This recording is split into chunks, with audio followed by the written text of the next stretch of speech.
Ya, pemirsa, sejumlah program telah dijalankan dalam 100 hari kepemimpinan Anies Sandi dan banyak sekali yang menyita perhatian publik. Sebut saja penataan Alexis, penertiban Alexis, dan juga penataan kawasan Tanah Abang serta rumah DP 0 rupiah. Dan sore hari ini saya akan membahasnya dengan Mas Angga Wira, tim Anies Sandi. Selamat sore Mas Angga. Sore Mbak. Dan Pak Yayat Supriyatna, pengamat tata kota. Selamat sore Pak Yayat. Selamat sore. Saya ke Mas Angga dulu.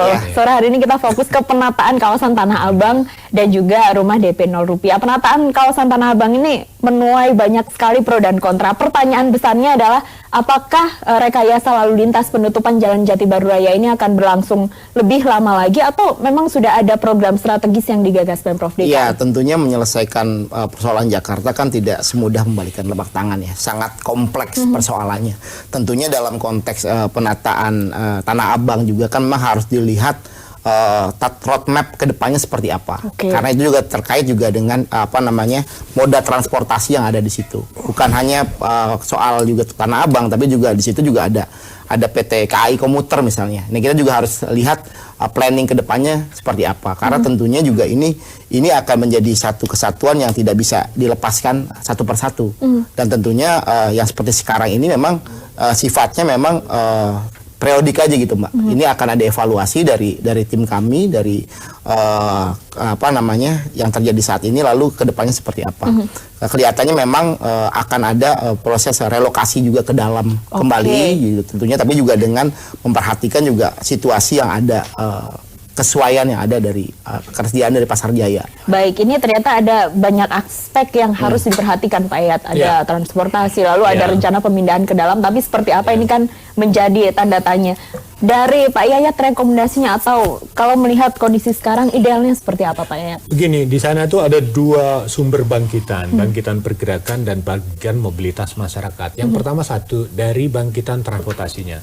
Di stasiun kereta api Tanah Abang itu ada kisaran 100 sampai 300 ribu penumpang ya setiap hari yang melakukan kegiatan perjalanan, bisnis, belanja dan sebagainya. Dan dia bertemu dengan kegiatan pasar. Jadi dua hal ini ketika ketemu pasti ruang itu crowded. Nah, ruang di Jalan Jati Baru pun itu ruang yang diperebutkan sebetulnya.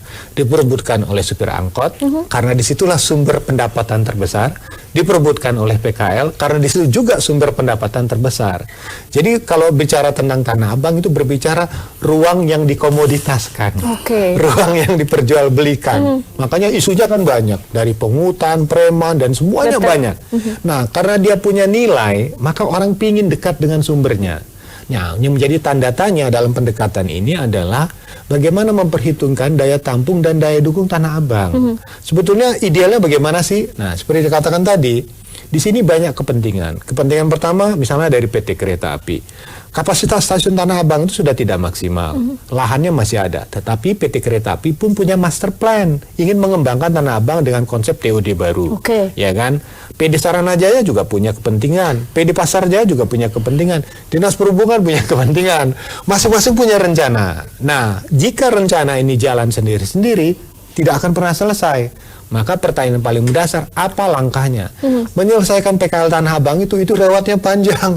Dari gubernur masa lalu, zaman all sampai zaman now. Ya kan? Zaman now itu misalnya langkah pertama. Apakah PKL itu boleh nggak di jalan? Itu menjadi perdebatan.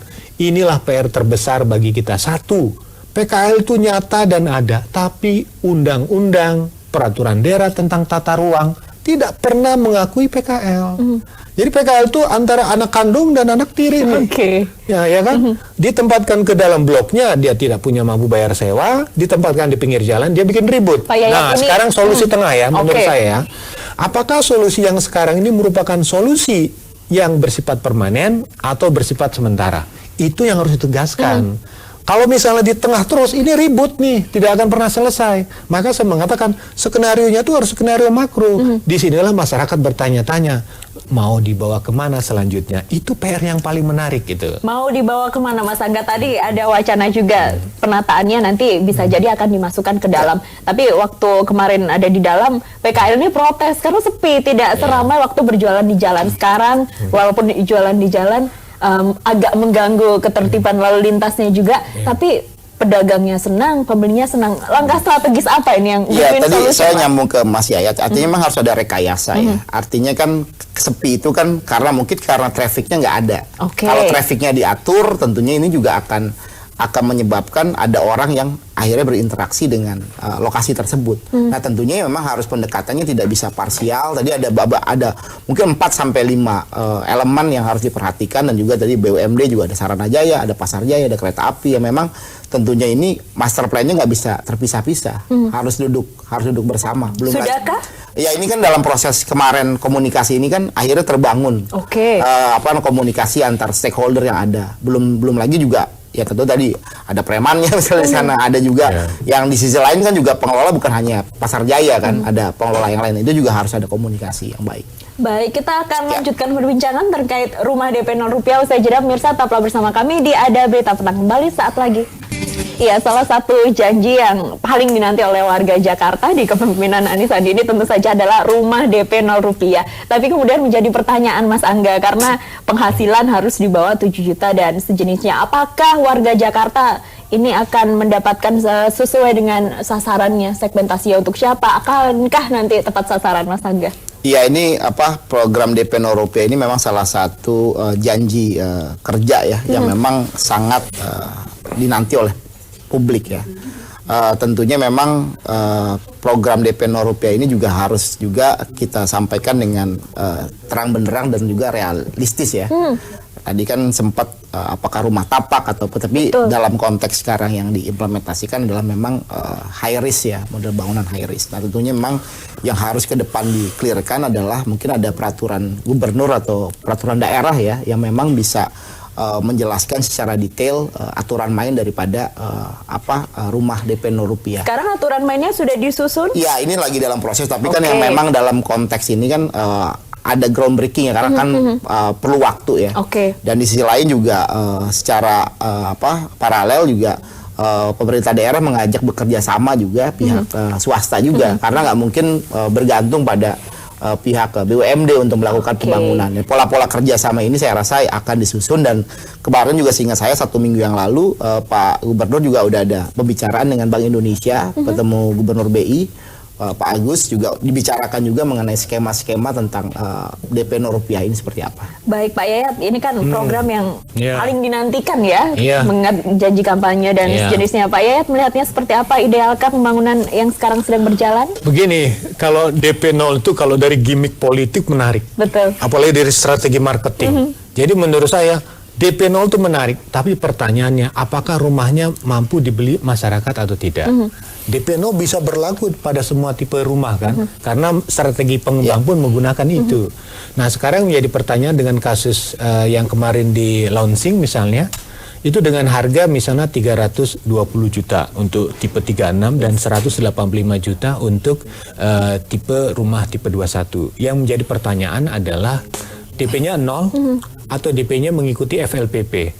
Kalau mengacu pada LPP, fasilitas likuiditas pembiayaan perumahan yang sekarang juga sudah dijalankan pemerintah, berarti ada DP yang 1%. Nah, 1% itulah yang dienolkan oleh APBD. Nah, kemudian yang kedua, fix suku bunganya kan. Suku bunganya supaya jelas kepada masyarakat, ini ditanggung Pemprov atau ditanggung ini, harus ditanggung oleh masyarakat. Nah, penjelasan itu juga harus jelas. Baru nanti yang paling menarik adalah skemanya bagaimana, pakai KPR atau tidak. Kemudian kelembagaannya bagaimana, karena kita juga menghindari gagal bayar. Kalau gagal bayar kan implikasinya besar. Nah, barulah nanti ditawarkan.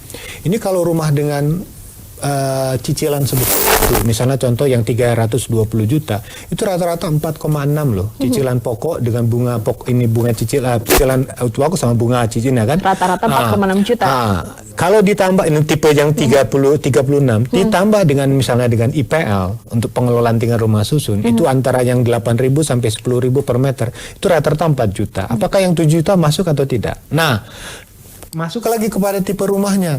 Kalau lihat dari tipe rumah yang ditawarkan, ini lebih dari 2/3 tipe besar. Tipe yang kecil tuh 185 juta tuh hanya sekitar sepertiganya. Berarti ini ada sisi komersial kan, pengembang pasti tidak mau rugi. Nah, Kalau begitu, supaya tidak mengecewakan masyarakat yang punya ekspektasi besar, harus juga ditawarkan ada program rusunawa. Oke. Bagi mereka yang mungkin tidak mampu membayar cicilan yang demikian Tapi besar. bisa sewa ya. Bisa sewa. Di sini untuk segera sampaikan rusunawanya di mana. Karena kita bandingkan rusunawa itu ada yang bayar cuma 300.000. Kalau sekitar harus bayar cicilan sekitar 4 juta atau sampai 5 jutaan, ini agak berat ya kan bagi warga yang memang punya kemampuan yang sangat terbatas. Itu yang mungkin harus segera dikelirkan. Baik, Mas Angga, ini kan pemerintahan Anies Sandi sangat identik dengan keberpihakan kepada rakyat kecil. 7 juta ke bawah adalah salah satu syarat warga Jakarta bisa membeli rumah. Tapi artinya gaji UMR tidak bisa membeli rumah dong, cicilannya aja. Kalau tadi hitung-hitungannya Pak Yak 4,6 juta, ini kayaknya jadi dilematis tersendiri. Bagaimana? Artinya memang kan dalam sisi regulasi ini kan harus dibahas secara detail ya. Dan saya harapkan juga ini bisa harusnya bentuknya pergub atau perda juga ya soal ini, karena ini kan termasuk juga dari janji kerja kan. Nah, janji kerja ini kan nggak bisa kalau kita landasannya nggak ada.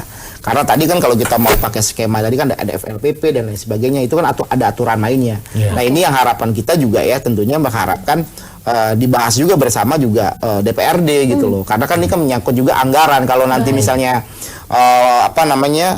DP-nya ini disubsidi oleh Pemda kan, nah ini berapa banyak targetnya, berapa ribu di tahun berikutnya dan lain sebagainya. Ini ukuran-ukurannya ini kan nggak bisa ngawang-ngawang ya. Ini kan ukurannya kan harus pasti ini, karena ini menyangkut ke keuangan daerah. Oke, artinya walaupun pembangunannya sekarang sudah mulai terrealisasi, tapi warga Jakarta harus bersabar untuk membeli karena regulasinya masih Karena juga kan kemarin juga untuk skema pembeliannya kan akan melalui BLUD misalnya.